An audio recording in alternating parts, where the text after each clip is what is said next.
Hi there, welcome back. Today I'm going to talk about workplace stress. So I want to ask you a question.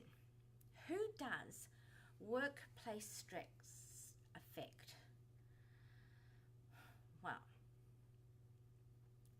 I think it affects everyone.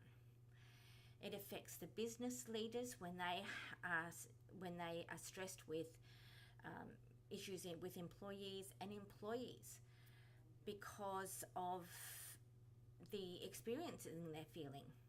So how? So this is for the employee, and we'll get down further later to the employer or the leaders and the business owners. So how do you know that you are stressed? So workplace stress exists for a number of factors. So it could be conflict between colleagues and the managers and the leaders. There could be undue pressure to engage in office politics or to join a certain cliquey group. It can be also caused by long hours of work and heavy, unrelenting workloads. Now, as an employee, you don't mind if it's for a project. But when these long hours and heavy workload exist continually, and also coupled with that, with the lack of job security, then maybe you are feeling workplace stress. So how could you actually know that you are experiencing? What are the signs? What are the symptoms that you should look out for? So there could be a drop in your work performance, and if untreated, it could lead to things like depression, anxiety, and major sleep issues. It also feels like you're in this continual fight mode, as if you were emotionally threatened all the time. And because you're in this fight mode, you're in constant eggshells. So you may start feeling fatigue, exhaustion.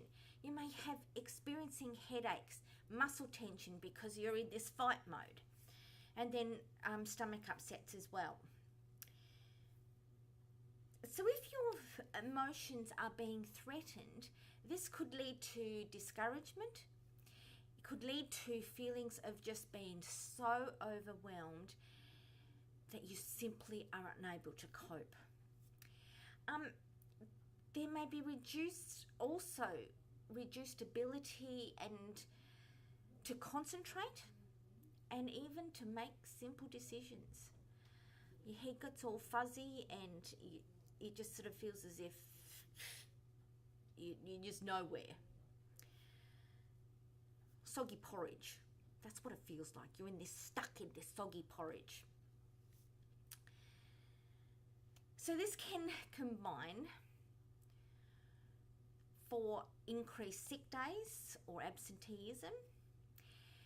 You could feel aggression, not only at work, but the unfortunate thing is that it could spill over at home by uncharacteristic mood swings, irritability, low tolerance of frustration and impatience, which could lead to disinterest, not wanting to hang out with the family, and then isolation, wanting to just go into the bedroom and escape all the demands, which could then lead to major relationship problems with your partner and with your children. So what can you do as an employee to help yourself? Well, think of positive changes and actions that could lead you to reduce that level of stress. Talk of your concerns with the leaders of your organisation. Be well organised and prioritise, tasks that could help with the overwhelm. Still, if you're struggling, always ask for help. So ensure that you have time to relax and exercise, eat healthy, sleep well, and make sure you allow fun times for yourself and fun times with your family as well. Minimize the drinking and the smoking, because in excess it only exasperates the problem. And then seek, if all else fails, seek professional counselling. Okay, so that's the employees. So now for the leaders and the bosses. Have a good look at your workplace. And is the stress emanating from your business that is coming out of the workplace? And are you responsible for all these people that you employ, causing them undue stress? So what are some triggers that could be harming your employees? Are they the culture and the possible bad management practice? Is there high job content and demands with lack of support? So are employees not given clear instructions of their roles, and therefore there could be a conflict between the skills that may be insufficient for the role that you demand of them, and also maybe lack of proper resources and equipment to complete the tasks that they were asked to do? So is there, in the physical environment and relationships within the workplace, are there conflicts which needs to be addressed? What about other stresses? So it may be changes within government organisation, changes with the duties that people are doing, and there's no clear communication, so everyone is in the dark, and it leads then to job insecurity and feeling that their work doesn't matter.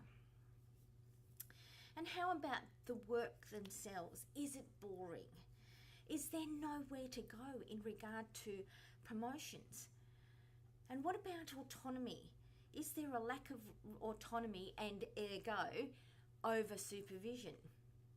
Could there be harassment and discrimination?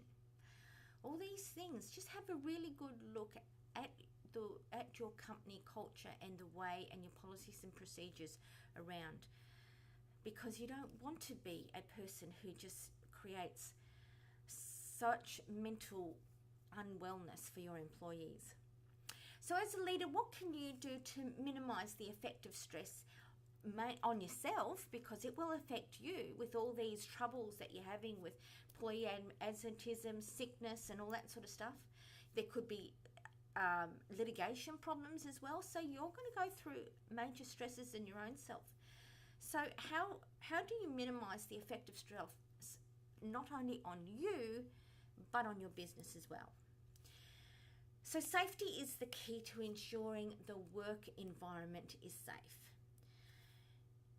Maybe adequate training is provided, not only for the job and the role, but also personal development training to support everyone's mental well-being. And maybe have an open and honest workplace culture where the workplace stress is destigmatized and issues and grievances is heard and appropriate action is taken. So realise that demands of personal life of every worker, yours included, could clash with the demands of home. So yeah, be able to do something to minimise that and support your staff. And then maybe support your staff by having access to health professionals like counsellors.